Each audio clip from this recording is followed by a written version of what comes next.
depuis 400 jours, le monde assiste à un génocide. Voilà. 186 000 morts. Et donc, forcément, ça ne peut pas bien se passer, les compétitions sportives. Alors, génocide des gens, 186 000 morts, 186 000, c'est pas le chiffre que nous avons, nous.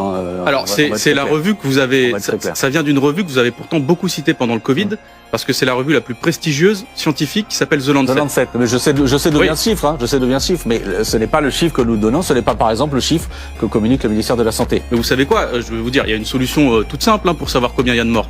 C'est qu'on laisse passer les enquêteurs et les journalistes. Je trouve ça étrange qu'on continue à considérer qu'Israël, quelque part, est un pays qui se comporte normalement au regard des Nations Unies. Aujourd'hui, c'est un pays qui est mis au banc des Nations Unies et qui lui-même met au banc les Nations Unies en empêchant le secrétaire général de l'ONU, notamment d'entrer sur son territoire. Est-ce que c'est normal qu'aucun chef d'État n'ait quand même considéré qu'à un moment, à Amsterdam, il y a eu une chasse aux Arabes, notamment sur des taxis arabes, qui ont entraîné une réaction? D'ailleurs, je vous le dis à vous, BFM, parce que j'avais réagi aussi là-dessus, vous avez diffusé des images il y a quelques jours qui étaient censés illustrer des supporters d'Amsterdam qui chassaient des fans ou des supporters du Maccabi Tel Aviv. C'était l'inverse. Vous êtes venu ce matin nous dire que ce qui est arrivé aux supporters de ce club, ils l'avaient bien cherché.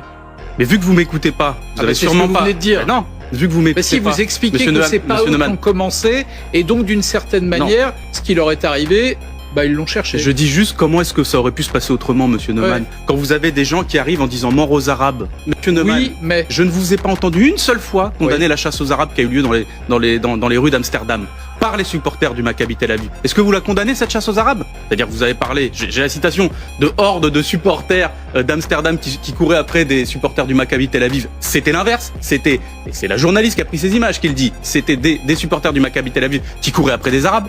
Avant même que ce match ait lieu, avant même que les supporters soient arrivés, il y avait des messages qui tournaient sur un certain nombre de boucles WhatsApp où il était dit qu'il fallait s'en prendre à ces supporters-là. Mais vous voyez, regardez, là c'est terrible ce que vous faites, parce que vous ne précisez pas que ces messages sur des boucles WhatsApp sont des boucles WhatsApp de taxis d'Amsterdam et qui circulaient précisément parce que la veille du match, un membre des taxis d'Amsterdam, un taxi d'Amsterdam, s'est fait fracasser son taxi par des supporters. Bah oui, mais faut le dire. Ah oui, ça compte quand même dans la mise en contexte. Mais donc il faut tout dire. Il faut tout dire.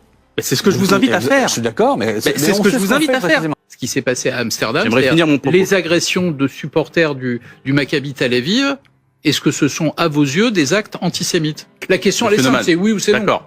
Il y a eu, oui ou non. Je vous dis, il y a des gens qui ont été pris à partie. Je vous ai posé une question simple. Mais je vais vous répondre de manière simple. Ce sont des actes antisémites. Laissez-moi juste 30 secondes, vous allez voir. Je vous ai dit, il y a eu des agressions antisémites. Par contre, je vous dis, quand vous avez un groupe de hooligans criminels, on est d'accord que c'est criminel quand même de s'en prendre à des Arabes. Oui. Oui, voilà. Donc, de criminels qui viennent chercher l'affrontement et qui en retour ont de l'affrontement, vous n'êtes pas étonnés, quoi.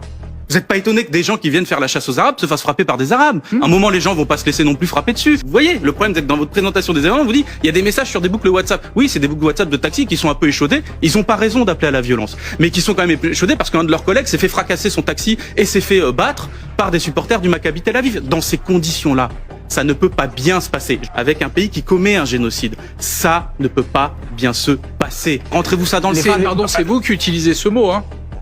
Lequel? On vous le laisse.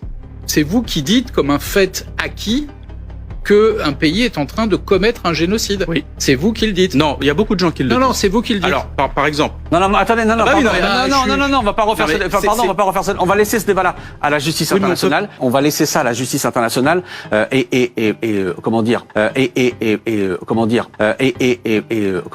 La justice internationale, elle s'est déjà en partie. Non, attends, on va pas refaire ce débat-là, Nabil Guiraud. On va pas refaire ce débat-là. Pardon, on va pas refaire ce débat-là. Quand vous avez l'Lemkin Institute pour la prévention des... Vous savez qui c'est l'Lemkin? Non, mais on va pas refaire ce débat-là, honnêtement. L'Lemkin, c'est la personne qui a inventé le mot de génocide. Oui, je sais bien. Donc le Lemkin Institute pour la prévention des génocides. Lui-même a changé d'avis. Lui-même a changé d'avis là-dessus aussi. Le Lemkin Institute? Non, mais en allant effectivement,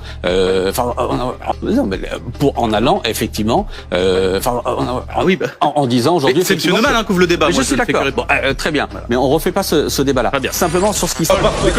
À qui tu parles? À toi, je te parle. On n'a pas élevé les cochons ensemble, alors respecte un peu. C'est toi le cochon.